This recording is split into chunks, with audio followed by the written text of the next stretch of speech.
வாங்க, இது வந்து கிளாத்தி மீன். இந்த மீன் பார்த்திங்கன்னா நம்ம இப்போ இந்த மீனை வந்து மசால் போடுறதுக்காக கழுவி எடுத்து வச்சுருக்குறோம். இது வந்து குழம்பும் வைக்கலாம், மசால் போட்டு வறுவல் பண்ணாலும் நல்லாயிருக்கும். இப்போ இந்த மீனை வந்து நான் மசால் போடுறதுக்குள்ளே போட்டுக்கிறேன். போட்டுட்டு இதுக்கு தேவையான அளவுக்கு இஞ்சி பூண்டு போட்டுக்கணும். இஞ்சி பூண்டு போட்டு இதை வந்து நல்லா இப்படி குலுக்கிக்கணும். ஏற்கனவே மசால் கலக்கின குண்டாங்கிறதுனால இப்படி குண்டா அப்படி இருக்குது. இப்போ இது மசால் வந்து நாங்களே சொந்தமாக தயாரிக்கிற மசால். இந்த மசாலில் வந்து எல்லாமே உப்பு, மிளகாத்தூள், அதுக்கு என்னென்ன தேவையோ எல்லாமே இதுலேயே இருக்குது. இதை போட்டிங்கன்னா வேறு எதுவுமே நீங்கள் போட வேண்டியதில்லை. இந்த மசால் வந்து நாங்கள் டெலிவரியும் கொடுத்துட்ருக்குறோம் ஆன்லைனில்.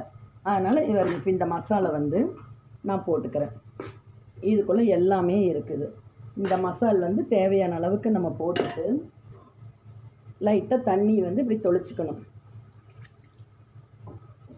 மசால் போட்டிருக்குறோம் இல்லைங்க, இதை வந்து நல்லா 2 குலுக்கிட்டு கையில் இப்படி நல்லா கலக்கி எடுத்துக்கணும். கலக்கி ரொம்ப நேரமெல்லாம் ஊறணும் அப்படிங்கிற அவசியமே இல்லை. இதை வந்து நம்ம நல்லா கலக்கி எடுத்துட்டோம் அப்படின்னா ஒரு 10 நிமிஷம் தான், அப்படியே எண்ணெயில் போட்டுடலாம். நாங்கள் இந்த மாதிரி இப்போ இந்த மீன் ஆயிடுச்சா, இதை வந்து இந்த மாதிரி அடுக்கி நாங்கள் கொண்டு வந்து டெலிவரியே கொடுத்துட்டு வந்துடுவோம்.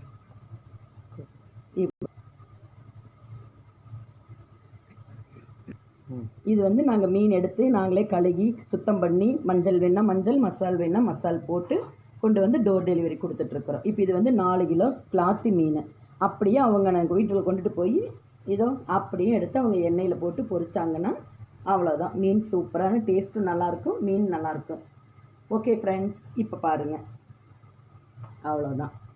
இப்போ இது அப்படியே மூடி போட்டு கொண்டு போய் டெலிவரி கொடுத்துருவோம். Okay friends.